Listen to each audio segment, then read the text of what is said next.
Welcome to Hotlanta in the truest sense of the word, because the two teams with the best records in the National League go head-to-head, the Houston Astros and the Atlanta Braves. And for the first time in a long while, certainly in the Braves' case, they are being pressed.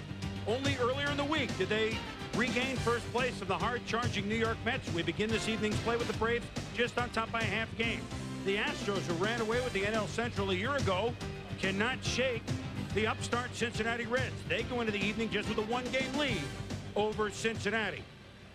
Hello once again, everybody. I'm Chris Berman. So glad you could be with us here on Wednesday Night Baseball. And I know it's still not even to the middle of August, but if you kind of want to get a look at what might happen in September and October in the National League, look no farther than right here.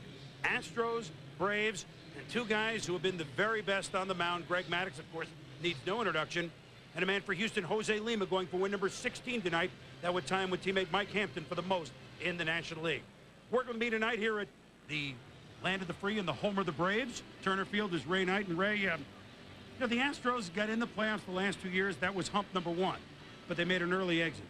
I know they haven't won this division, of course, with the Reds charging. But might this be the year that the Astros get a different result if they get in the playoffs in October? And if so, why? It very well could be. This ball club has had injuries all throughout the lineup, but offensively, and because of that, offensively, they have not produced. But defensively, they've been great. Pitching-wise, they've been very good. You look right there, number one in major leagues in earned run average. Stolen bases, they're the best in all of baseball, and only 69 errors, third ranking in all of baseball. So they combine pitching speed, defense, and then they're getting all these guys coming back. This is a very solid ball club, and with the three great starting pitchers, have a chance in the postseason. And with the killer bees, you just saw Craig Biggio at the bat rack. He's really him Bagwell, obviously the heart and soul of this team. Well, the heart and soul of the Atlanta Braves, obviously the pitching. But early on this year, the four-time Cy Young Award winner, Greg Maddux, was not the Greg Maddux that we've enjoyed throughout the decade. But he's won 7 of his last 8 starts. What's been the difference to Maddux now vis-a-vis April and May in your eyes, Ray? Well, just by me watching him pitch, early in the season, the strike zone really bothered him. Instead of being ahead 1-2 in the count, he did not get the call, had a lot of 2-1 counts. As a result, he was pitching behind in the count, and he went to other stuff. Lately, he's made the adjustment. He's throwing a lot of split fingers, change-ups, actually no split finger change-ups, sliders down in the strike zone, using more of the plate, and as a result, he's getting the umpires seemingly back in his corner. I think he's more affected by any pitcher in the game when the umpires squeeze home plate. Of course, he never, to his credit, never said, hey, that's part of the problem. He never said it at all. But look, 7-1 since that 6-5 start. And I know for a couple of months he might have struggled, but this is Greg Maddux. And it takes an all-star to know an all-star. That's why we spoke to the Astros perennial all-star, the '94 MVP award winner, maybe the MVP award winner this year, Jeff Bagwell, about Maddux. The deception of his pitches. His two-seamer comes out the same as his changeup comes out.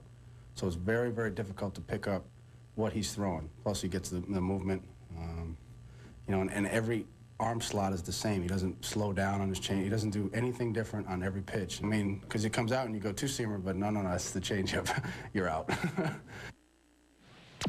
Now, the Astros will try their luck against Greg Maddux. They faced John Smoltz on Monday night. They faced Tom Glavine last night. Both games went late, but the Braves won a pair of 2-run games by winning it late in the ball games. And tonight, the Astros try to avoid being swept. They came in here with the best record of the National League. But a team that swept them out of the playoffs 2 years ago, the Atlanta Braves, have wielded their ugly heads once again, and they're going to try and break through against Greg Maddux.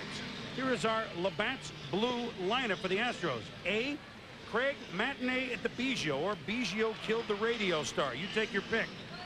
47 doubles, and maybe, just maybe, he could set a new Major League record. The record is 67. Billy Spires at third base. Jeff Brown, Paper Bagwell as the first baseman.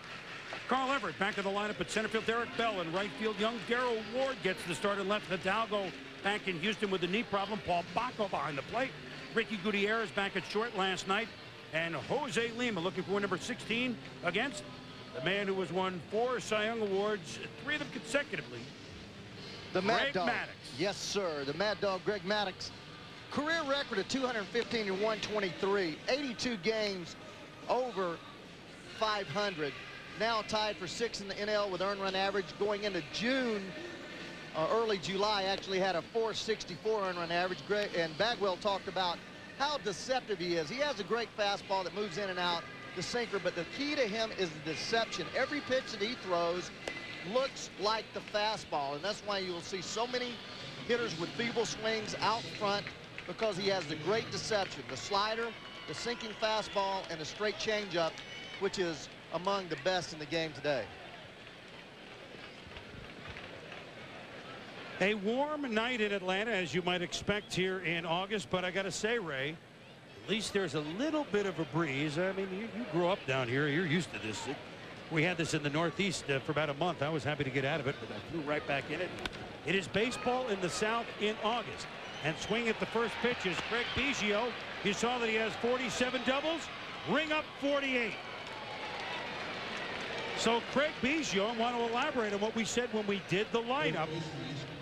The last man to have 60 doubles, well, there were two men. It occurred in 1936. Ducky Medwick, Charlie Gehringer, two of the all-time greats. The record is 67, set by Earl Webb of the 1931 Red Sox. Biggio, in this home run happy time, has 48 doubles, Ray. Well, he does that because he busts right out of the batter's box all the time, full speed, and he always looks for that extra base hit. Line drive hitter, down to just 10 home runs this year. Has hit 20 home runs a few times in his career, but you know, doubles hitters are very tough. Swing at the first pitch against Maddux is Bill Spires. Spires moves Biggio over to third base with one out. Defense for the Braves.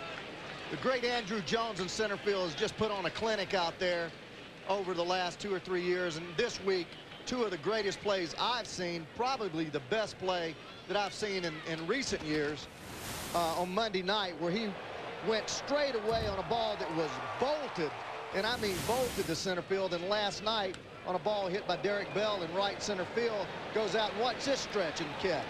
Talking about a guy that covers so much ground laterally, back, and in.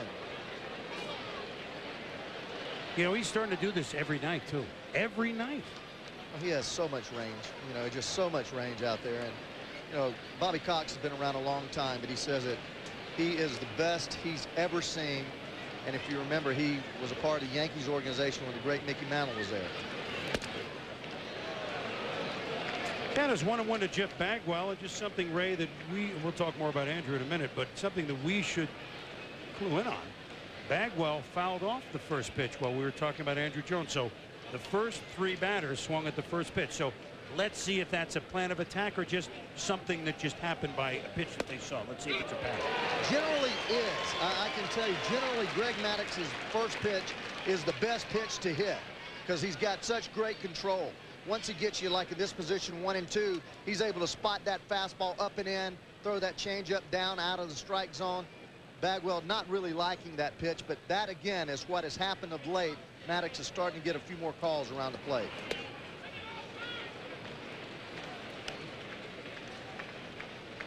Two and two to Jeff Bagwell, and he's just such a quiet leader. He has every bit the fire of any player that you would ever want to see in your clubhouse, but he's certainly less vociferous than Craig Biggio. But the two of them complement each other and play with such desire that they're two of the best advertisements for the game of baseball. You just don't know them. Well, you do, but until the Astros, let's say, get into a World Series, the nation doesn't look at them the same way as they might some other players who have had the fall spotlight, who are no more talented than these two. Ripped by Bagwell, just foul, says third base umpire Country Joe West. Well, you've got to spend a lot of time in Montana and Idaho without a disc. Go to Idaho. Okay, I watch TV in Idaho. You know, by this time you better know a little bit about Biggio and Bagwell, two of the greatest players that have donned that Astro uniform. And here's a slider that's out over the plate, and Bagwell out in front a little bit, rips it, and it just hooks foul. See right there, just hooking, foul about 2 feet. This one to center field. Jones has to go way back toward the track. So this should be the proverbial can of corn, the sacrifice fly. for Bagwell. Biggio scores after the leadoff double. So the Astros hit to the right side, hit, sack, fly, a 1-0 lead with 2 outs. Well, when you're in this situation, they have the infield in. All you got to do is get the ball in the air. There's an uppercut swing, a little bit more, working his hands underneath the ball to make sure he gets the ball in the air. And that's 97th RBI for Bagwell this year. And he is leading or in the lead or near the league in so many offensive categories: runs, RBI, slugging percentage, on base percentage. Here is Carl Everett. A little different feel of a cleanup hitter. Of course, you remember Moises Alou would be 4, and they hope to have him back in September, and Ken Caminiti would be 5. But right now, guys like Carl Everett man the cleanup spot. One note on Biggio. That's now the 1,006th run he has scored in the 90s. Second most of any player in this decade, behind only Barry Bonds. The uniform's dirty, and he hadn't even taken the field yet. Well, he just needs enough time. He's going to be a definite Hall of Famer as long as he is not injured and able to mount up some numbers, because he's certainly, they talk about a guy that dominates his position. Offensively and defensively, he dominates his position. Maddux inside to Carl Everett, 2-2, with Derek Bell on deck. Greg Maddux has won his last 6 starts at home. We told you that he's won 7 of his last 8 starts. But for him, this is his 25th start of the season. And a base hit by Everett. So we get to continue to talk about Maddux. 13 of his 24 starts, he's given up 3 runs or less, and 13 of his 24 starts, 7 innings or more. I mean, those are outstanding numbers. But by comparison, Jose Lima, 17 of his 24 starts have been 7 or more innings and 3 runs or less. Doesn't mean that Maddux is having a bad year by any count, but he's usually the only 1 or 2 with those sort of numbers. He's been surpassed. Shows you what kind of year Lima's had, what kind of pitcher he's developed into.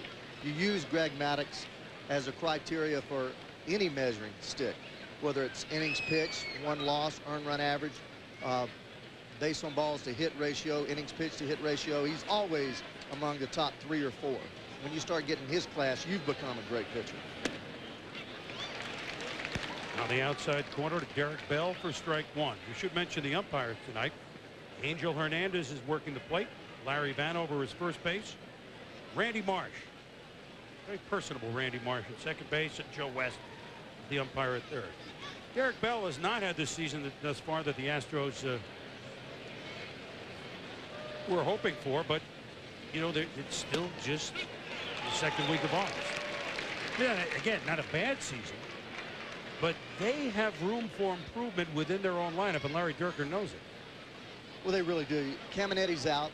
He's been out off and on, pulled a muscle actually in his calf in May, and just has not been able to get that thing right. They expect him back next week. He's going to be a big addition, a big firepower, and they're so right-handed. There goes Everett on a pitch out, Ray, and Eddie Perez throws in the dirt, but plenty of time. So they have the one red as Everett is thrown out by Perez. And when we return to Atlanta, Jose Lima will have a 1-run lead. Back in Atlanta, the Astros have scratched through against Greg Maddux.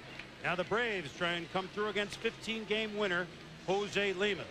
The Braves looking for the series sweep over the tough Houston Astros. Our Labatt's blue lineup. A for Bobby Cox, Gerald Williams, who the Braves have really been looking for some success in the leadoff spot. He has a career-high 13-game hitting streak, and Williams is a leadoff batter this year, .331. For now, he's the answer. Brett Boone, home run double, 4 RBIs last night, hitting second. Chipper Jones at third, hitting third. Brian Jordan, cleanup in right field. Ryan Klesko, homered last night at first base, hitting fifth. Andrew Jones, 22 years young, from Curacao, is in center field, hitting sixth. Recently acquired Jose Hernandez from the Chicago Cubs, hitting seventh. Eddie Perez, just back after his 4-game suspension, eighth. Greg Maddux hitting ninth. They will go against 15-game winner and, as Warren Zevon once sang, an excitable boy, they all said, Jose Lima. Well, he's excitable. You're going to see just A 26-year-old pitcher that has really matured the last 2 years. 31-14 record over the last 2 years. At 174 innings is third in the National League. Has a decent fastball, but doesn't overpower you with a fastball. His best pitch is his changeup. He has to keep the ball in when it's up, down when it's away. He's added a little sinker and slider, but his best pitch is his changeup. If you see him with the ball up and out over the plate, he's going to get killed. He has to keep that fastball up and in. Gerald Williams to deep center field. Carl Everett going back, back, back. He leaps, and he makes the catch. A 399-foot drive by Gerald Williams. 399 and a half. An Andrew Jones type catch. He was here Monday night. He said, okay, let me do this. Really was. That pitch was up and out over the plate. There you see that ball is going to carry probably about 403. Yeah, you know what? You're right. 401, 402. That was gone, Ray. I believe that was gone. Interesting, too, that when we talked to Larry Durkin before the game. And this is Brett Boone down the right field line. Curving and a sliding. Derek Bell can't catch it. It's bounced up into the seats, or rather down the tunnel, for a double. So yowza, everybody's swinging at the first pitch against two of the best pitchers in the game, and maybe that's the plan tonight, Ray. Well, pitchers like Lima and Maddux both work very fast. As a result, hitters go up there thinking aggressive. They're both around the plate, so they're the type pitchers that hitters go up there hacking. You're supposed to be a fastball down and away. That's right where it was. Brett Boone finally gotten hot after struggling over the last couple of months. Here, Derek Bell makes a very strong effort, runs out of room right over there, gets real tight down that line. Ball bounces up and hits the wall for a ground rule double. This is Chipper Jones. You know, a pair of 2Bs by the 2Bs tonight. Yeah. Doubles by the second baseman. Now, Chipper and Craig Biggio, we talked to both of them at length before the game. And Chipper to the right side. Handed by Bagwell. He'll take it himself, but Chipper gets the runner Boone over to third base with 2 out. You know, you look at Chipper Jones and you look at Craig Biggio, and we were at the All-Star game, Ray, and I said, you know, I looked at my roster on Tuesday, they introduced the players. They're in. No Chipper Jones, no Craig Biggio. I mean, that's no slight to anyone that went. It's just, you just assume they're always there. And neither of those guys are at Fenway this year. But, you know, come on, Jay. Chipper said, yeah, that's okay. I mean, I have time, and I would have loved to go as swing and a miss to Brian Jordan. As Biggio said, I was happy that 3 guys on our team went for the first time. I've experienced many times before. And I think he said, I got to take the training wheels off my kid's bike. That's when the first time he could ride with it, you know, without training. So it was very analytical, very nonchalant. He wanted to go, but the type of player he is, hey, I stayed at home and I enjoyed myself, and I had 3 teammates go for the first time. Won't be many All-Star games where we see neither Biggio nor No, you're right. That's what I'm trying to say. And my long-winded self. Off the fist of foul. Well, you know, I only played 2 All-Star games, Chris, in my 14-year career, and they were really major highlights. It's a wonderful, wonderful thing. It's an honor, and I don't understand these people that don't go. But the 3 days off during the middle of the summer are huge because you are worn out, and I always embrace that time to be able to go home, spend a couple of days at home.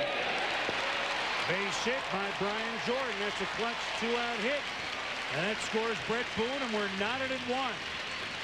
So doubles and then working the guys around the bases are how both the Astros and the Braves have scored against 2 of the best pitchers. But let's make no mistake about it, and we'll close the story. Chipper and Biggio really both wanted to go, but they were quite philosophical about not going. They were, no question about it. Brian Jordan has gotten so many 2-out base hits this year. Talking to Donnie Baylor, he just really battles you with runners in scoring position. Shortens his swing, has the ability to hit some home runs, has 20 home runs. That's his 92nd RBI, and about 20 of those have been with 2 outs and runners on second base or third base. Ryan Klesko has 2 hits in each of the first 2 games of this series. Fastball high by Lima. Another thing about Chipper and Klesko, God, Ray, we remember when they came up, you know, we were already doing the games on ESPN. I know the pitchers are the leaders on this team, but I mean, they're the veterans now. Chipper Jones and Ryan Klesko, the veterans who have been here. You know what I mean? Who have seen all the success and the October heartbreak and the '95 win. And look at the clubhouse. They're young, but they're the voice to the Andrew Joneses who are trying to pass the torch and educate along the way. You know, they were once the kids. They were the kids, and it still seems like to me that they are the kids. I mean, Chipper Jones has been around, what, 5 years now, and it seems like just yesterday. But these guys still just 28 years old and got another 7, 8, maybe 10 years ahead of them. They're so solid physically. As we see Lima begin to struggle a little bit, walking Klesko. But they have become the veterans of this ball club. Vern Golden Rule is out to the mound, who's worked so well with Lima. And, you know, he's excitable, and that's all fun. And sometimes maybe he works himself. You can work yourself into such a lather. And I'm not saying that's what's happening now, but it can be counterproductive, right? I think it is what's happening now, Chris. Talking to Larry Durker in an extended time, you and I, before the ball game, he said the thing that you have to watch out with Jose is he is so emotional. He does get so charged up that in big games, that first 20 or 30 pitches, he sometimes overthrows. And he's not one of those pitchers that overpowers you. He's a finesse pitcher that uses his changeup to get crucial outs. With 2 on, Andrew Jones is up, and he's really been scuffling. He's 2 for his last 28. He's out early for extra hitting today, and I spoke with him, and I said, hey, great catches out there. And he said, well, I can't hit. I got to catch. And this isn't going to sit well with him either, as he pops foul. The catcher, Baco, making the play, and 2 men are left. So Lima and Maddux have pitched 1, and we are tied 1-1. The Jake, one of those new yards, which always is packed, and here's the feeling at Turner Field. And I know it's hard to believe, Ray, but I know it's the 3rd year for Turner Field. I have not been in here yet. Until I can't. Yeah, that's hard to believe. This is great. Although it's less, and here's a little chopper by Derek Bell, who, remember, was at the plate whenever it was gunned out, so he bats again. To young fans, that's how it works. You get to at least start over with an at-bat. And there is 1 out. Young Darrell Ward will come to the plate as Chipper makes the play at there. But what I was trying to say is, and I know this isn't news, but unlike all the new parks, the Jake and certainly Baltimore and Colorado and Texas, there are no, I don't want to say gimmicks, but there's no real crevices in the wall out there. In other words, that right center is deeper than center field. It's the configurations are more of the old time, more of the 20 and 30-year-old parks than of the ones that are 80 years old. I'm not saying that's good or bad, right? But very symmetrical. Inside out swing by a good hitter, Darrell Ward, and a diving attempt is made by Gerald Williams, but he couldn't hold on to it when he hit the ground. That ball looked like it would hang up there a longer time. And I mean, it's not like you get a bad jump on it. I don't think he thought it was that shallow.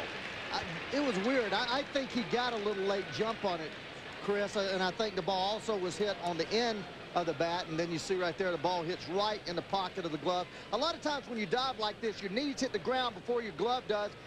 Before your glove's extending, it jars your glove just a little bit. And you'll see here, his knee hits the ground before his glove there. It jars it and causes the ball to hit his heel and bounce out. So with 1 on, catcher Paul Baco goes the other way, and another long run for Williams, and he won't make that one. So 2 balls the opposite way off Greg Maddux. Not by Bagwell and Biggio, by Darrell Ward and Paul Baco, who was all concerned about his nickname before the game. He said, you know, in the minors, I always want to know. He said, well, I can't go with Bacon, you know, and I mean, if you hit a homer, it's Baco. I mean, that's easy. Right. Says, yeah, but I may not get one against Maddux, so work on it. So we got all game. He was anxious. It's tough when you're under pressure. President Clinton asked me what his nickname was, and I decided to take that pitch for a strike. Yeah, I would take that one.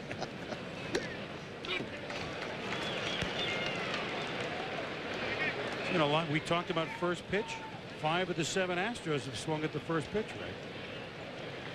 Of course, now here's Gutierrez, Ricky Gutierrez, back after an injured hand at short last night. Made a key error.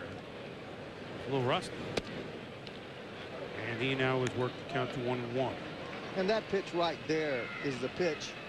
Had an extensive talk with Bobby Cox before the ball game, and he wasn't belittling umpires at all, just stating what he thought were facts. And I've seen also that Greg Maddux early in the season battled the strike zone that he was accustomed to. Umpires have changed a little bit according to. Oh, look at Chipper make the play over to second base to Brett Boone. They only get the middleman. Bonko is out at second. Ward over the third. Gutierrez on the fielder's choice. According to the directive sent out where the umpire was, where the strike zone would be actually called more strictly. You see Angel there. And Bobby, along with that idea of umpires changing the strike zone, has been ejected 9 times this year. Well, you know, there's and a little. He's in first place. He's in first place. Come on, Bob. Jose Lima, and you would imagine that his hitting stroke is a little demonstrative. He gave the Melot Sadaharu waggling front foot. Watch it, Ray. I don't know how good a hitter he is, but I watched him take. Hitting 118. Well, he swings a bat, though. Well, bat and ball go up the middle, and Maddux is going to make the ceremonial tag and give him the ball. How about that? By the way, you'll need this next half inning. Greg Maddux is full service, isn't he? We'll be back. Back in the bottom of the second inning, Chris Berman and Ray Knight. Astros and Braves, Jose Lima, Greg Maddux. And how about this? First the kick, then the sawed-off bat, then Maddux. That's some serious sawing right there. And watch Greg Maddux as Lima has a great time. Talked about how much he enjoys the game. Look at him taking the ball back. Then he kind of sticks his tongue out here. Said, my goodness gracious, he got it on me. That hurts. Now what? He had that little piece of the bat. I've done well, that. just in case there's a little problem, you just want to make sure you have it with you, or what?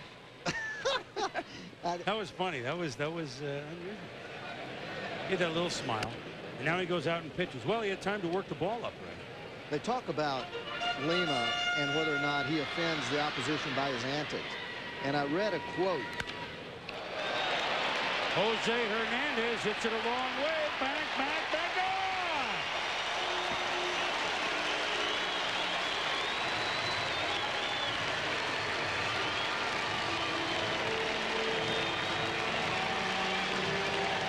His first home run as a member of the Atlanta Braves, his 16th in all. I guess Lima didn't rub that ball up enough. He must have not have, but early on you remember me saying, Chris, as Larry Dierker told me that if he gets the ball out over the plate, that he will be in trouble with that fastball up and out over the plate. That pitch to Hernandez, up, out over the plate, showing me the power. Look where this ball is. Out over the plate, almost on the outside corner, but belt high. And that's the one place that Lima's ball straightens up, flattens out. His reaction. Little chopper over Lima. Biggio in the dirt to Bagwell, not in time. The catcher, Eddie Perez, with a knee problem and just off the 4-game suspension, beats it out. I'm going to talk about that quote after this at bat by Maddux, because what we're going to do here, Braves are really good at bunting. They're going to bunt him over right here. There, Perez fooled in just one of those infield base hits on a deflection there that slows the ball down and does not enable Biggio to get to the ball. Maddux, a great bunter. Well, all these Braves pitchers handle the bats so well. Every one of them. They do, and well, they work the veterans. Millwood is not. Tommy Glavine is a lifetime 200 hitter. He hits 205. Maddux this year is hitting just over 200. He's a lifetime 178 hitter. Schmaltz hits 165. I mean, that's 20, 25 points difference than a lot of teams in that number 9 hole in the National League. That can come back to win games for you. A bunt popped. Bagwell actually had some time with the catcher, Perez, who had to wait to see if it would be caught. Well, you actually work on this play in spring training where you go up to the ball and you let the ball fall and you get the lead runner because he's not running. Sometimes you can throw to first base and actually decoy the runner because he stays there because he thinks you're going to catch the ball. But what happens, Bagwell does not sell it. You see there, he starts to get off the bag and then he doesn't sell it. He sees the ball hop. Bagwell's got plenty of time with Eddie Perez's speed or lack of speed to go to second base, chooses to go to first. Gerald Williams bunts it down. Now let me ask you a question. Biggio took a quick look. The Bags is disgusting. Was there any way that they thought that they could do it backwards? That's what I'm saying. On the deke play or the decoy, when you go and you attempt to catch the ball and then you let it drop, a lot of times the runner is fooled and he doesn't run. He gets real close to the base because he thinks he's going to get doubled off. Eddie Perez, so you go to first, right, and second later? Right. Do you think they thought Biggio looked to throw? Do you think they thought they could pull that off? That is what I'm saying. Or do you think Bagwell made a mistake? No, I'm saying that you work on that in spring training. And they're talking about it right there. He thinks that he deked the runner to keep him close to first base. And he goes to first and then Baggy could throw to second. But what happened, Perez did not bite on the play.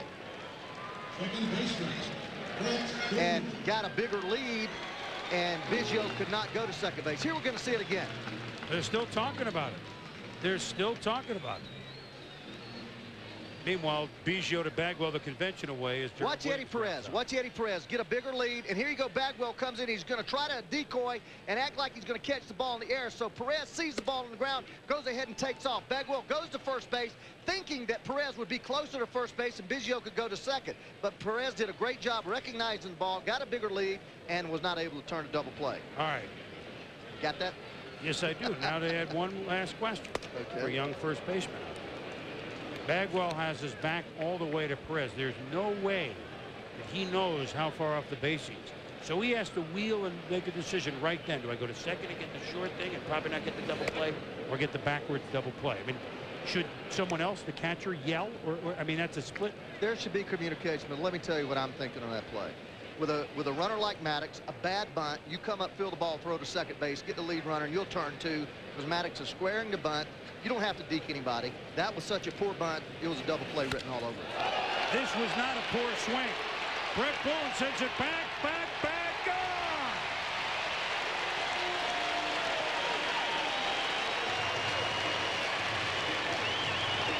The little second baseman has come alive. He's really been struggling the last month. But a two-run homer, a two-run double last night. And a two-run shot here has given the Braves a big margin over Jose Lima. Well, Brett is a big swinger. He's a little guy, about 5'10". Lima not real happy with himself, but again, making some mistakes, getting the ball out over the plate. Brett Boone, last year, 24 home runs. This year, as you said, really struggling, been so inconsistent. That's his 16th home run. But I manage Brett Boone, I coach Brett Boone, and one thing he thinks about is that he's a power hitter, and he goes into slumps. He's very streaky, but I tell you, for a little guy, he can generate a lot of thunder. The run last night, Ray, went 430 feet. That didn't go as far, but I mean, that was a no-doubter. 22 home runs surrendered by Jose Lima, including 2 this inning. So, in as well as he's pitched, he is wont to surrender the long ball. And remember, half his games in the Astrodome, a certain pitcher's park. Well, that's where he has to throw the fastball. You throw your hardest pitch in and up, and your softest pitch down and away. Wow, that's shipped out to right center field, and that's gone.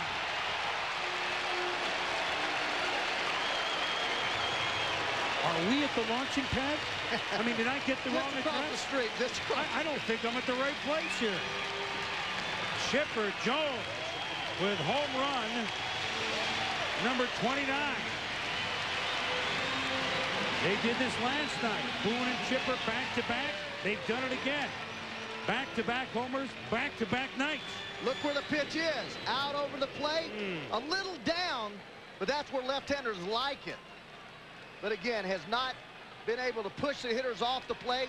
And we've talked about his changeup being his best pitch. He has not been able to get to his changeup. They're hitting his fastball. You've got to be able to get to that changeup deep into counts. Braves not going deep into counts, hitting the fastball real hard. For Chipper, 20 of his 29 home runs have come left-handed. And there's a little flare over the reach of Biggio by Brian Jordan. And the two-out disaster continues for Jose Lima. With 2 outs, a 2-run homer to Boone, a solo homer to Chipper, and now a single to Brian Jordan. And a little phone work done by the Astros, Larry Dierker, Vern Rule, and a little trip by the pitching coach. You have to slow him down now. He's got that mercurial temper, the attitude, kind of hot-headed, everything full throttle. You got to go down, calm him down a little bit, slow him down.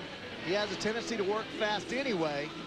Sometimes you just get the ball and throw it as opposed to preparing to pitch. Vern Rule didn't say a whole lot.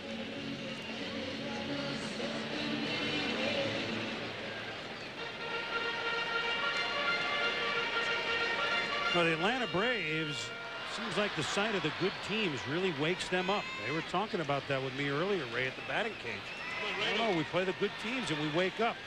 5-1 against the Astros. With a commanding lead to try and make it 6-1 against the Astros with, of course, obviously a long way to go. Ryan Williams is up in the Astros pen. As Ryan Klesko fouls it off. This will be the last time. There's Williams. This will be the final time, you know, because you don't play everybody home and home twice anymore when you're not in the division. So these two clubs will not see each other after tonight until perhaps October. Long fly, but this time there's room for Carl Everett. And Klesko is retired to end the inning. But an inning that began with a Jose Hernandez home run, it continues with a Brett Boone home run and was capped off by a Chipper Jones home run as the Braves in the driver's seat. 5-1.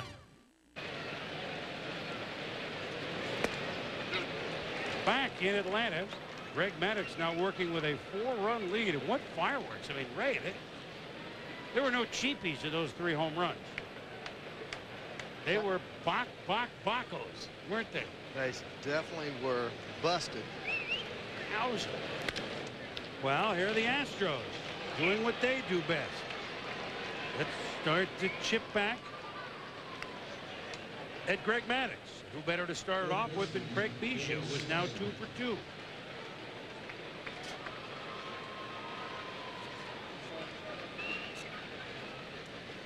Well, we didn't quite expect all these fireworks with Lima and Maddux on the mound, did we? Well, Lima, you know, that's the 22nd home run he's given up this year, so you know he has a penchant to throwing balls out over the plate. We mentioned earlier, as Larry Dierker told us, any pitch that he throws up out over the plate is a mistake. And all those balls have been out over the plate. And as a result, good balls hit a long, long way.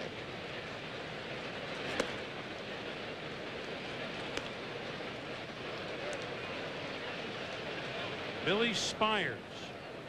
We talked about a little bit because he, of course, broke him with Milwaukee. Talked about Cooperstown before the game and how proud he was to have been a teammate of Robin Yount. Of course, a teammate of Paul Molitor, who will be joining Yount in about 5 years at Cooperstown.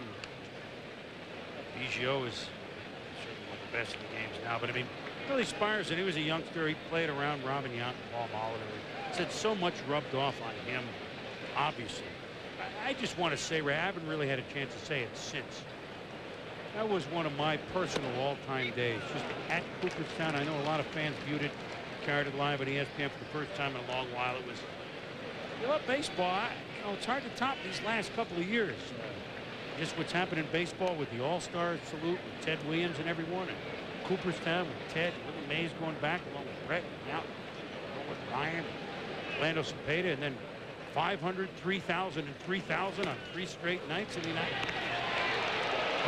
snap throw down there. I just got whisking on Robin Yount a little bit, seeing Billy Spires. But Ray, baseball has had a better 2 years. We don't know what September and October are going to bring. Well, I go back to '94, Chris, when I was a coach with the Reds, and there was the strike, and 95, 96, just nobody cared anymore. There had been so much labor stoppage and so much bickering amongst the owners and the players that I really wondered if baseball was going to come back. And suddenly, as it always has, with the heroics of a lot of players, it's back to where it started. Ooh, Hernandez. Let's go. Not quite. Good hustle down there.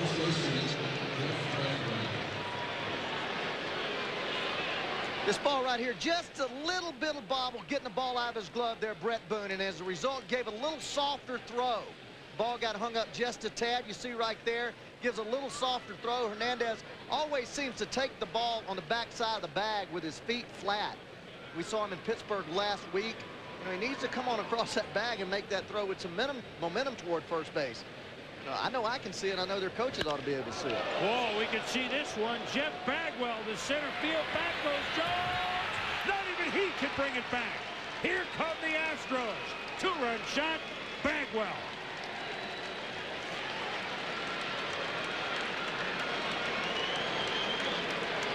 Are you sure we're not at the launching pad? Just across the street. We got the wrong address. Jeff Bagwell, who is, and Jose Lima says, hey, we're in this thing. Look at Bagwell. Driven in all 3 Astro runs tonight, Ray. Well, that gives him, for the season, 100? Is that a 100. That's his 5th home run lifetime against Bagwell. I mean, against Mr. Maddux. That'll bring up Carl Everett. A shot that Brett Boone makes it super play. It was almost too much to ask him to make the throw. My goodness. That's a tremendous play. Brett Boone, Gold Glove winner last year, great range. And he almost has time to get up on this ball. Everett hits the ball so hard. He makes a dive. You see he's only 4 steps out of the batter's box. He chooses to throw from his knee, a little flip throw off line. You see there, he's still 4 steps from the bag. But Booney making the great play. And he probably should have come up. You've been watching Ray Ordonez too much. Comes up to his feet there and makes that throw. I think he's got it. And nonetheless, tremendous play by the slick fielding little second baseman. Play hit the ground so hard that he's now a slick fielding second base. Something like that. Now let me ask you something here, Ray. So we have Jose Lima and Greg Maddux. Okay, they go into the game tonight with 28 wins. We're still in the 2nd inning. They've given up 8 runs, 14 hits, and 4 home runs. As Joaquin, in the 3rd inning, as Joaquin Andujar once said about baseball, you can sum it up in one word: you never know.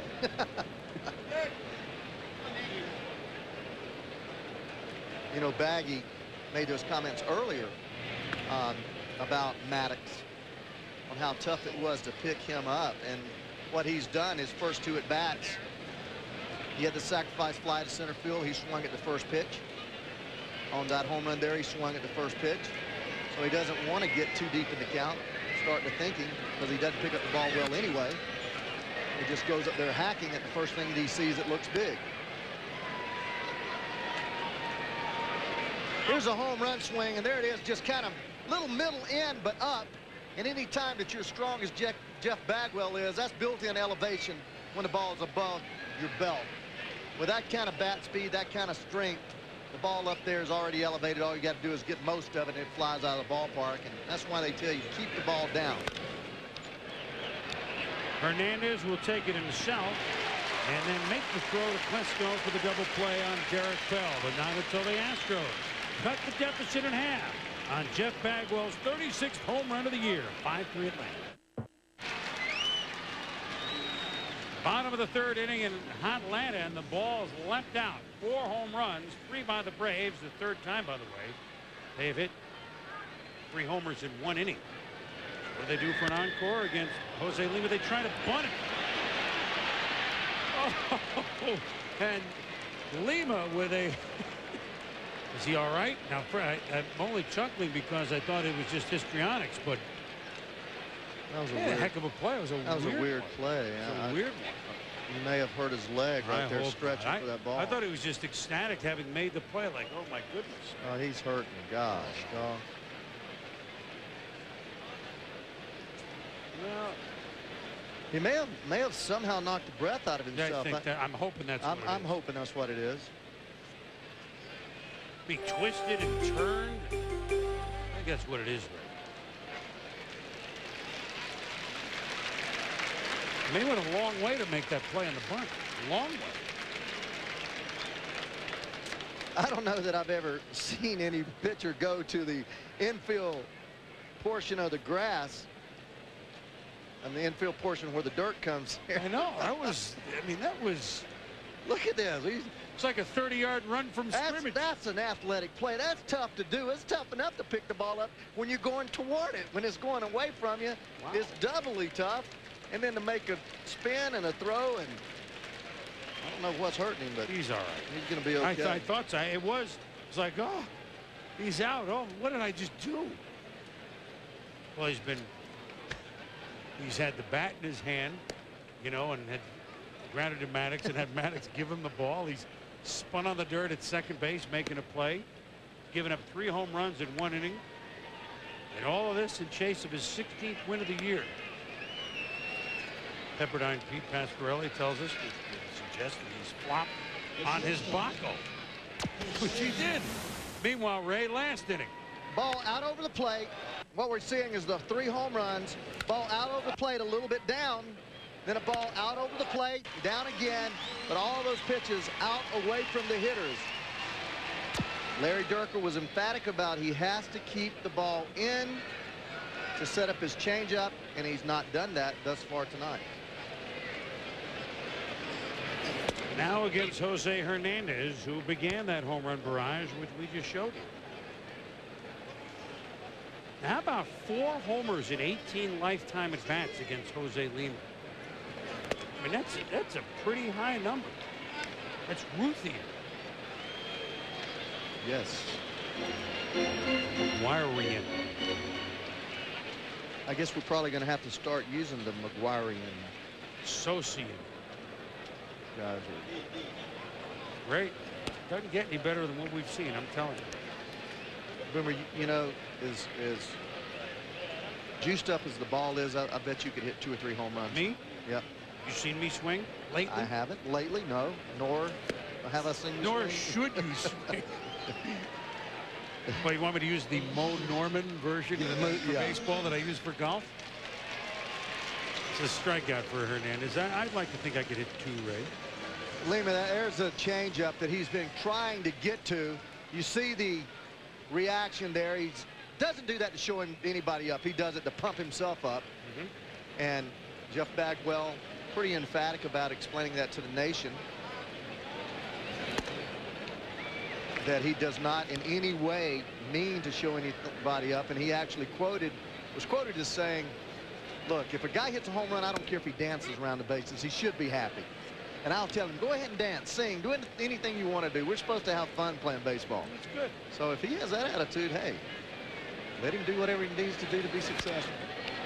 A little reach out, a little looper to shortstop that Gutierrez handles. So, my goodness, what we thought we would see all along. An 8-pitch, 1-2-3 inning. 5-3 Atlanta. New York Football Giants. Randy Moss do it again. Get our first look at the Vikings this Friday night on ESPN, and swing at the first pitch is Darrell Ward. Singled in the 2nd inning, a young left fielder, and make the play 1 up, 1 down. Ward, one of the many. You talk about a trade with a lot of people. As we look at Paul Baco. What do we do with Paul Baco, by the way? Baco in the USA, get Baco to where you once belonged, get the ball down the right field line. That'll rattle around up the UPS sign. He's delivered a double to the front door. What, are they swinging at the first pitch tonight or what, Ray? I mean, it's just like the hitters are double parked outside the stadium. We write something down and ba-boom. It's a good game plan because, boy, the hitters have had the advantage tonight. Well, these are 2 classic pitchers that try to get ahead of you. And then when they do get ahead of you, their best pitch is something other than their fastball. Both have great changeups. So hitters know that. They know the scouting reports. The scouting report comes in from the advanced scout. Tells you that. Swing at the first pitch is Ricky Gutierrez. Slow hopper. Then Hernandez makes the play over to Klesko. Baco over to third. 2 out. What those scouting reports tell you is that how often the starting pitcher on that day, or even the guys from the bullpen, throws strikes first pitch. Hey, Ray. 17 Astros have come to the plate. 12 have swung at the first pitch. Well, they know with Greg that he's going to throw that first pitch somewhere around the plate to try to get ahead of you. And then he's going to go to work on you. And that's the pitch that, and he's not afraid to throw the fastball early in the count. There it is again. Comes right at you with the first pitch fastball.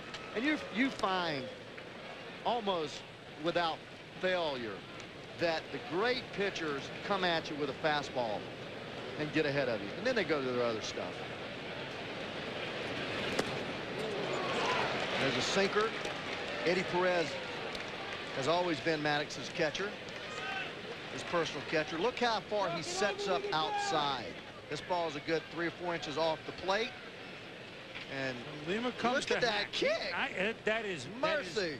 That is Sadaharu Oya or Mel Adian.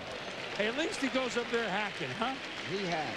We need to talk to him about the Mo Norman, though, way to swing, don't we? Needs to cut down on that thing. So Lima will try his hand on the mound. 5-3 Atlanta. This is fun. Bottom of the 4th inning in a fun ball game. The leaders in the NL East, the Atlanta Braves, lead the leaders in the NL Central, the Houston Astros, 5-3. But over their shoulders, not only are the Mets and Reds chasing each of these teams, Ray, but as you look at the wild card race, the Braves, who were in this standings a couple of days ago until they retook first place. I mean, what Larry Dierker told us is, you know, barring a major run by the Giants, who are going the wrong way right now, or Arizona, to have them a 2-team race out there with the loser in the wild card, there's 4 teams for 3 spots. The Reds, Astros, Braves, Mets. One of those 4 will miss the dance, as well as they've all played. That's basically the way it comes down. As Maddux grounds to short, and Gutierrez throws to Bagwell. And the reason for that is because the Braves and Mets are in one division, Astros and Reds are in the other, and there's just no way mathematically that you're going to have one wild card team and 2 division winners, and then the Arizona Diamondbacks, unless, as you say, the Giants or someone else out there gets extremely hot.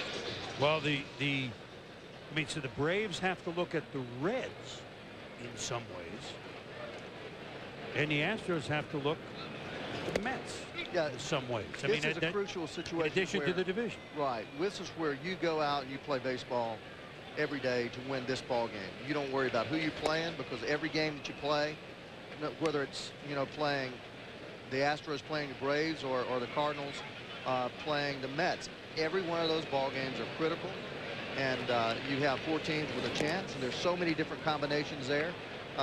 So you got to go do what the Reds are doing. The Reds, you know, they're just going out and playing good baseball every day and putting the best numbers up, hoping that somewhere at the end of the season, whatever amount of wins they have is higher than 2 guys. Whoa, watch it. Bat going 5 rows behind the Astros dugout. You know, I've always said you get in front Hope of a everybody's baseball, all right here. but you don't try to get in front of a bat. You know, this guy right here, why don't you try to catch his bat? What is he doing? Get out of the way. You get in front of the baseball, but you don't get in front of the bat. So you know how you know, and they gave it to him, huh? I don't blame him. He earned that thing. Now what? He's going to give it back. They're going to get him another bat, not bat. his gamer. All right, now we got it sorted out. You know what? When you come in the scorebook, HP is hit by pitch. So that fan goes home HB, hit by bat. Little guy working hard right there. They do work hard. Bat boys. You know, it's funny, Chris. You order bats, you get 12 bats generally, I mean, those things are precious, and ball clubs don't like to order a whole lot. So you order 12 at a time, and when you order those bats, maybe 6 of them will be real good bats. Nice play made, but it's a foul ball. What I mean by that is you get thick grain bats are generally the bats with the better wood. Thin grains bats that have softer wood and tend to dent more. All right. Yeah, I'm trying to tell you something. I know that, but go ahead. We're not going to end this. What? No, keep going. Oh, what do you want? No, keep going. And, keep going. Full count. Okay. And so what happens is with those bats, you only have 1 or 2 that feel real good. So that's why they always get that bat back.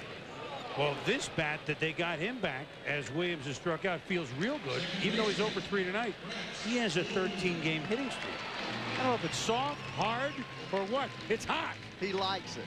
And, you know, there you see the changeup, and that's what Lima lives on, is that changeup. He's got a great changeup, and he loves to pitch. He loves to play. I love this. I love that expression, you know, the happiness. I mean, he just feels good about himself, and you know, he's going to pitch himself right back in this ballgame. Already has. Well, he had the numbers of all his injured players, and of course with what Larry Dierker, the manager, went through, and the hitting coach Tom McCraw, and Jose Cruz was ill as well. I'll have to elaborate here when we come back, as Gutierrez makes the play and Brett Boone is out, and all of a sudden Lima's retired 7 straight. He wants to put everybody's number on his hat. He had the Braves number that in. Chris Berman, Ray Knight with you in Atlanta. We've moved to the top of the 5th. Game's had a lot of hitting and lately some pitching, which we expected from Greg Maddux and Jose Lima. 5-3 the Braves.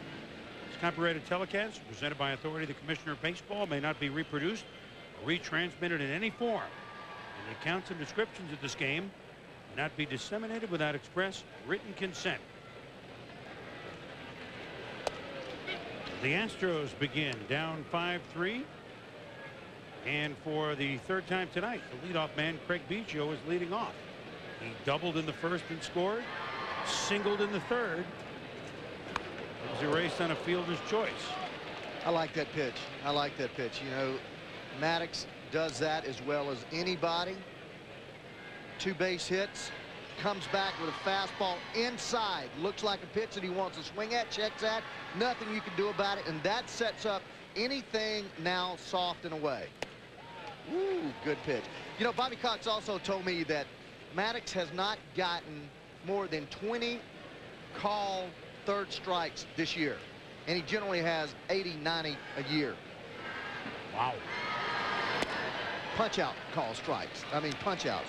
0-2, 1-2, 2-2, punch out call 3rd strikes. Well, that's one of the differences. No wonder Bobby's been punched, been yanked out 9 times. You know, there's a room as Biggio grounds to Hernandez and is retired for the 1st time tonight. There's a room right behind home plate where there's a couple of computer in there. There's a couple of monitors, and Bobby was sitting there when we came to the field. When I left, and as usual, I was the last one to leave the field.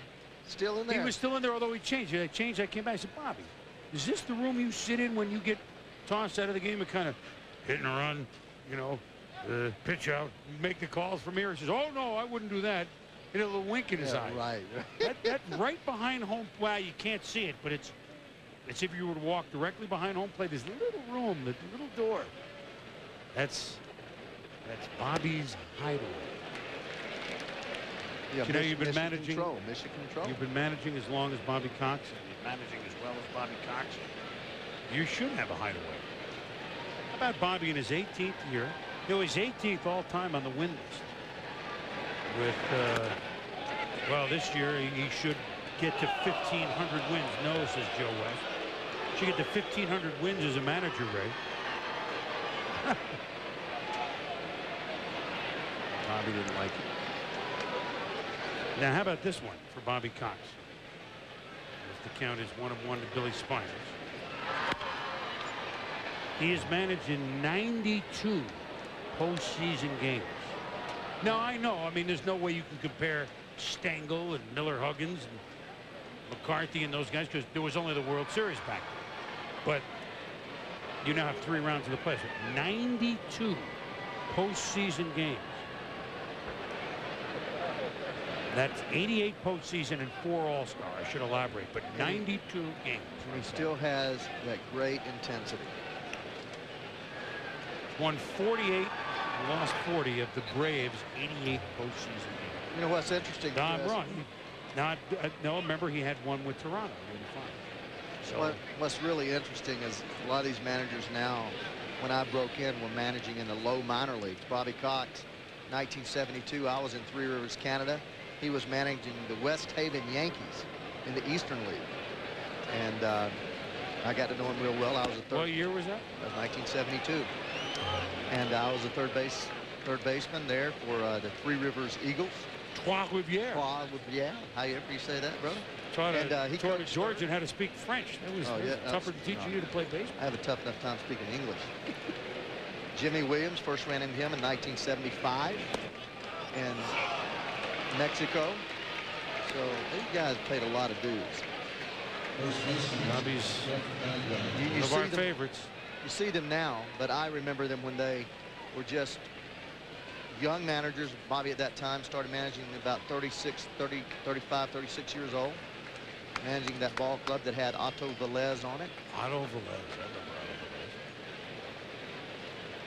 Velez. Meanwhile, Cox kind of giving Angel Hernandez a little look, or Joe West, or a combination thereof, because Maddux lost Spires. And here's Bagwell, who homered to center the last time, and he ropes one to left center field, which Spires will move into third base, and the Astros have runners on the corners. 2 hits for Bagwell tonight. And again, swinging on the first pitch. It's hard to put either of these 2 teams away. The Braves gave a pretty good knockout punch with 3 homers in 1 inning. But here come the Astros. And you see here just a fastball right at him. Line drive bullet right over shortstop. It's almost the same pitch that he hit out of the ballpark as Billy Spires. Done a great job for this ball club playing shortstop, third base, a little bit of outfield last week. And Jeff Bagwell, I mentioned earlier, he's first in runs scored, second in total bases, fourth in slugging, first in walks, first in on base percentage. That's MVP if you ask me. Carl Everett fooled by that pitch, strike 1.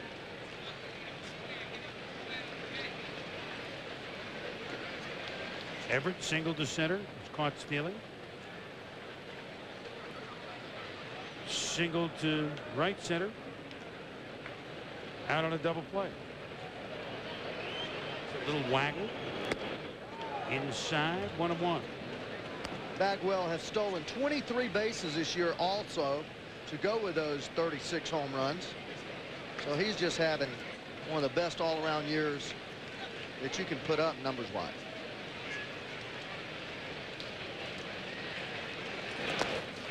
Waggle, right? Yeah, that's one thing. Hitters have a little idiosyncrasy. Some use their legs, as you saw Lima. He uses his legs. Some people. But he's not a hitter. No, he's not. But some people use their hips. Some people their knees, just as a kind of a relaxing mechanism. Everett uses that little waggle with his hands, but he comes to a complete stop just before he sets up to hit. He's got that hand action movement, and then just as the ball comes there, he pushes his hands back. So this is just a relaxing mechanism for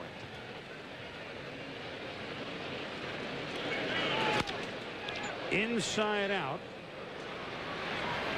Gerald Williams makes the catch. Here comes Spires, the throw to second base, and the Astros, once down 5-1, have now cut it to 5-4.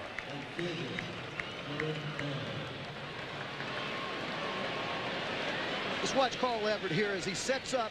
Talked about the waggle. Watch his swing as he waggles there with his hands, and he prepares. Watch how he sets that front set, sets the bat there, pauses a little bit, glides with his front foot enough to stay back on that changeup and drive it deep enough to score that run from third base.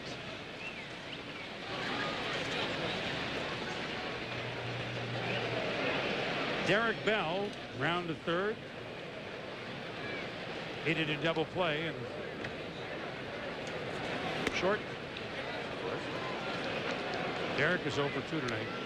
I'm thinking the reason I'm stumbling a little bit, I'm trying to think if there was a big-time hitter over the years that had a waggle like that. I don't mean the pump like our Joe Morgan or many others would circle it, pops, you know, would, I mean. Bobby Tolan had his hands real high and had movement there. I know Junior moves the bat, but not like that. I don't think. I mean, there's something to think about here. I mean, I haven't seen Everett play that much. I saw him with the Mets. I saw him here, but waggle now has got me thinking of. There's some big-time hitter that had. I mean, that's really loose. That's not in any, like, ready to strike type. See, Bell is moving it differently. The throw by Eddie Perez. Bagwell has stolen second base. For Bags. Number 24. Is there anything he doesn't do? He gets a great jump there on Greg Maddux. Maddux has the attitude, I'm not worried about the runners on base. I've got the type of stuff that I can throw and get people out, especially with 2 outs. Eddie Perez really not much of a chance. Maddux, one of the slowest delivers of the ball to the plate in all of baseball, but he just doesn't worry about that runner too much. Well, there usually aren't runners. Nope. You're right, though. He is, if there is, hey, nobody is perfect. If there is one thing about Maddux, is he is one of the easier regular big-time pitchers to steal. You wouldn't necessarily think so, although he is righty, because he's not big, high kick and all sorts of extra motion. You wouldn't necessarily think that he's a right-handed power pitcher who just takes longer to come to the plate. He's just so mechanically sound, Chris, that it takes him a while to set everything up, and he doesn't want to rush. That's the worst thing you could do as a pitcher. You've got to stay over the mound, and he does. And that's pretty much intentional there. With first base open, not going to give Derek Bell anything to hit. But watch his motion here, just how slow and deliberate it is. He brings his hands up, you know, just above his chest there, brings his knee up, drops his hand straight back, almost draws that ball out of there like drawing a bow and arrow, finishes up on the balls of his feet, very balanced. That's why he's won so many Gold Gloves as Leo Mazzoni goes out, and just going to ask him how he feels.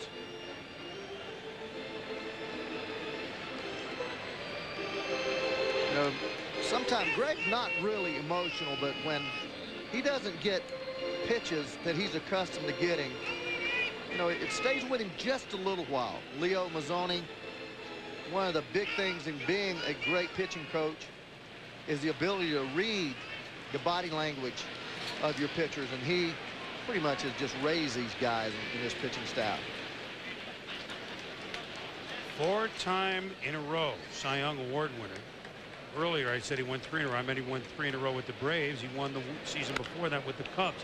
Inside out swing by young Darrell Ward. Foul ball. Oh man, not by much. Wow. Joe West gave the call. Yeah, and if we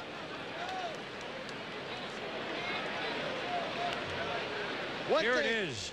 You don't see Joe West, obviously we're way up in that picture.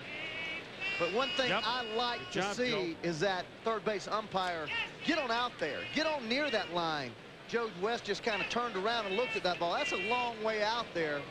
And, you know, I like to see that third base umpire turn around, sprint down that line, get a little better look. Joe obviously got it right. Yes, he did. Ripped right into the glove of Plesko. So Ward, one of the many Astros that came over from Detroit a year ago in the trade with Jose Lima. Leaves 2 runners on. It's a 5-4 game. 5-4 game, and if Jose Lima win tonight, he would join his teammate Mike Hampton as the only 16-game winners in the National League. Shane Reynolds, who pitched well but lost here last night, has won 14 games. All 3 guys could easily, Ray, win 20 games this year. The last time a team had 3 20-game winners was the 1973 world champion Oakland A's, with, oddly enough, certainly a man in the news, Catfish Hunter, Ken Holtzman, and Vida Blue. All of our thoughts and our prayers are with Catfish, who we heard had an upturn today, but still a very serious situation at home after he fell, and he's suffering from ALS. He was in critical condition, but we heard the news at least a little bit better today, and that is comforting, at least in a small way. Ripped by Chipper Jones to right field. Derek Bell's going to try and make a play on him. Not quite. Chipper in with a double.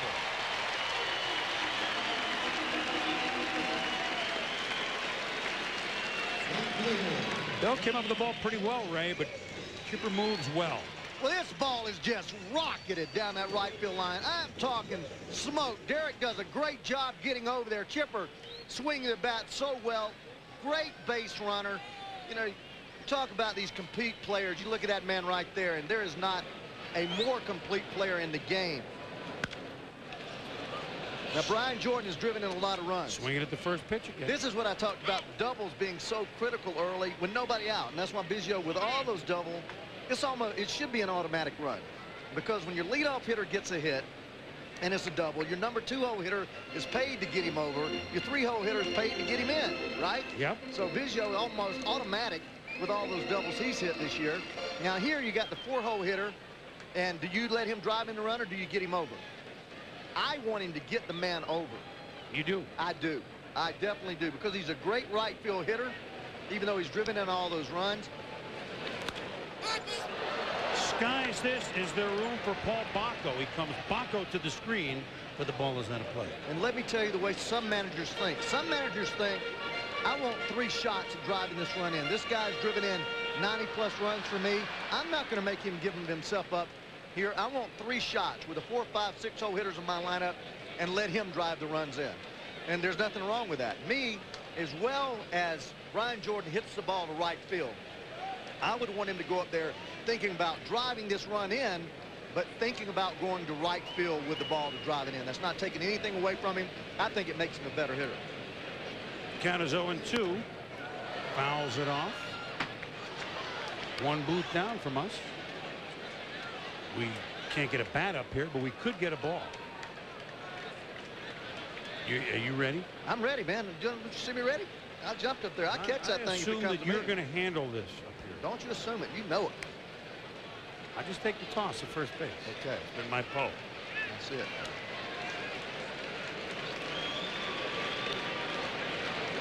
Lima delivered. Jordan kind of reaches out on a pitch in the strike zone, and as a result just pops it up to Craig Biggio at second base. Nobody moves anywhere. There's 1 out. Now, remember we said that the Astros have a chance to become the first team since the 73 A's with 320-game winners. It hasn't happened in the National League since the 1923 Reds, managed by Ray Knight. Dolph Luque from Havana, Pete Donahue, and Hall of Famer, one of the great names in baseball, Epirixie. I met Epirixie. 1923 Ray. Ryan Klesko. He puts an Epirixie into this pitch. But a sliding play under the wall made by Carl Everett. Will he slide down there to kind of pick it off the bottom? I don't know what he did on that ball. That ball looked like, to me, with that high trajectory, that it would be catchable. That's one thing about playing in the oppositional ballpark, is learning the warning track. Watch how he gets here. The ball is there up against the wall, but he decides to slide, and the ball looks like it hits him. I don't even know if the ball hit the wall. Chris, look right here. Does this ball hit the wall, or does it hit him? It hits right there at the foot of the wall. Yeah, almost. I don't get it. Almost hits him. Tough play nonetheless, but not the right way to go after the ball. I got it. Oh, Klesko smoked it, and now the Braves have regained the 2-run lead, 6-4. Look, it's a long run. It would have been a great catch, but oh, no doubt about it. It would look weird, didn't it? It's hard to catch it with your feet. Yeah. I mean, unless you're Pele, that's a tough play. Or Mia Hamm. Or Mia Hamm, or Christine Lilly, or the champion U.S. women's soccer team. Klesko right here kind of slows up just a little bit right there. Looks like maybe he tweaked something. I don't know if he stepped wrong. They could ill afford to lose Klesko with, we know Andres Galarraga out. Klesko's done a great job. You asked him today before the ball games. We got to spend about 15 minutes with him. He and Chipper. Yeah, he looks like he's going to be first base for the rest of the year, although as Andrew Jones sends it to left, this is A rainmaker that's going to be caught by Darrell Ward.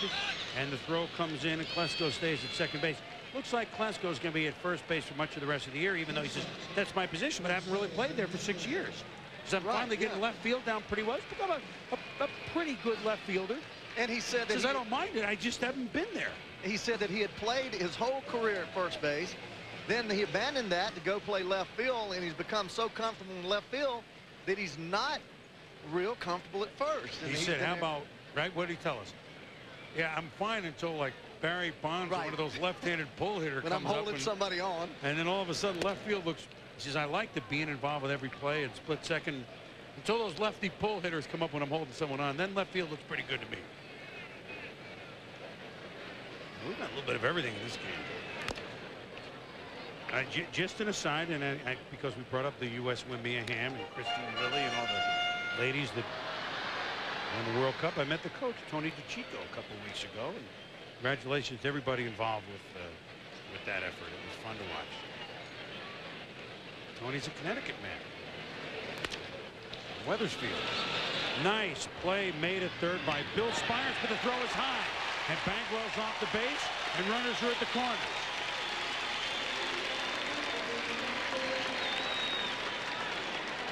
So Jose Hernandez is aboard for the second time tonight on what will be, although he made it on a good play, it's got to be an E-fly.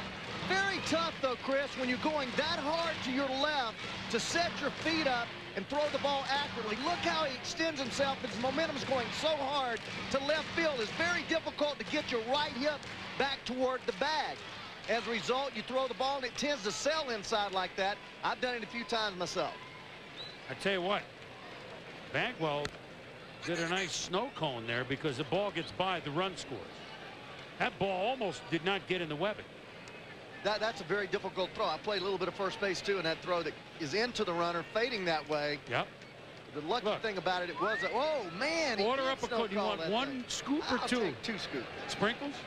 I don't like sprinkles. Okay. Eddie Perez, who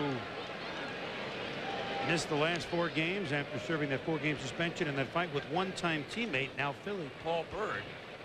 And Eddie has a little ligament problem, or cartilage problem, I should say, in his knee, but he will not have to have it operated on until the end of the year. And boy, that is fortunate news for the Braves, who have lost Javi Lopez for the season. All of a sudden, there's the Lima punch-out. It's 6-4 Braves. Top of the 6th inning in a game that it's been pretty darn entertaining, if we do say so ourselves. Braves 6, the Astros 4. Greg Maddux starts off with the bottom of the lineup. Paul Bacco, Ricky Gutierrez, Jose Lima. Do we go Bacco to the future? Is he the How about soft shell Bacco? Soft shell Bacco. I don't know, man.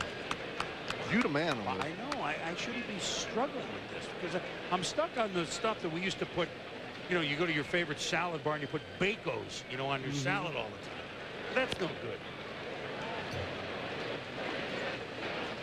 Bacco and eggs and Bacco. Hey, Ray, you'd be proud of me this morning. I had grits for breakfast. You did. I like grits. I like grits. It's just northern cream of wheat.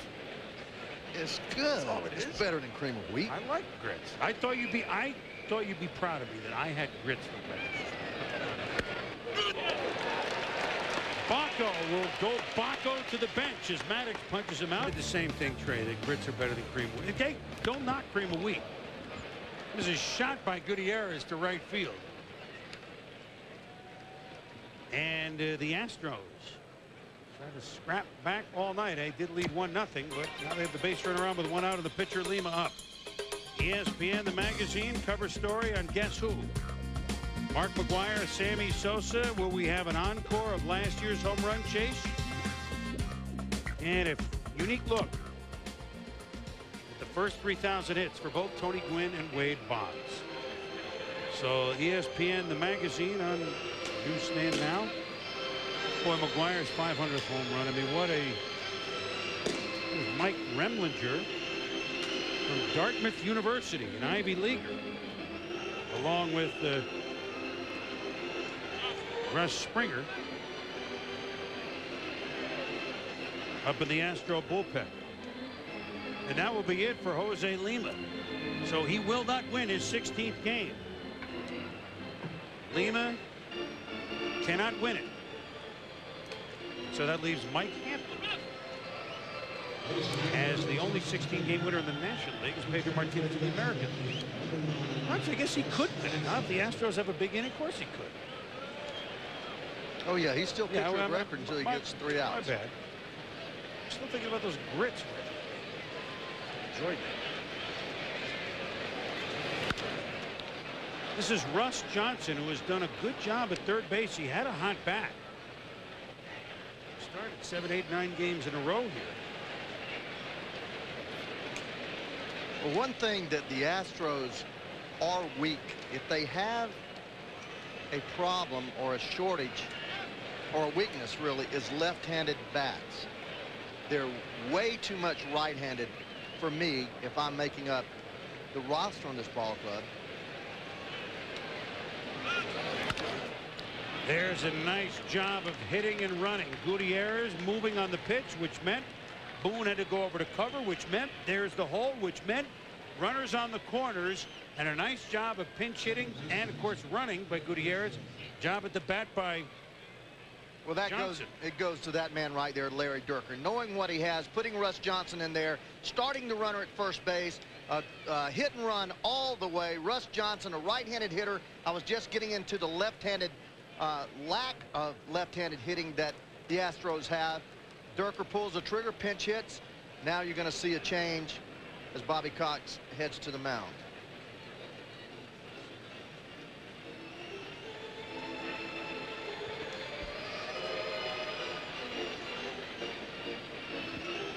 Usually Leo would go, right? Right, Ray? There was not a move? If Bobby goes out there, you can... So how about this, Ray? We're in the 6th inning. And Maddux and Lima are gone. Game for everybody. Maddux departs with the 6th.